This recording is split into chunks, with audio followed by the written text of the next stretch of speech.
এটা কোনো সাধারণ মসজিদ না, এটা ইসলামের ইতিহাসের প্রথম মসজিদ।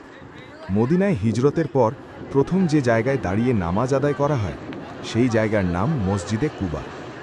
রাসূলুল্লাহ সাল্লাল্লাহু আলাইহি ওয়াসাল্লাম নিজের হাতে এর ভিত্তিপ্রস্তর রেখেছিলেন। ঈমান, তাকওয়া আর বিনয়ের ওপর গড়া এক মসজিদ।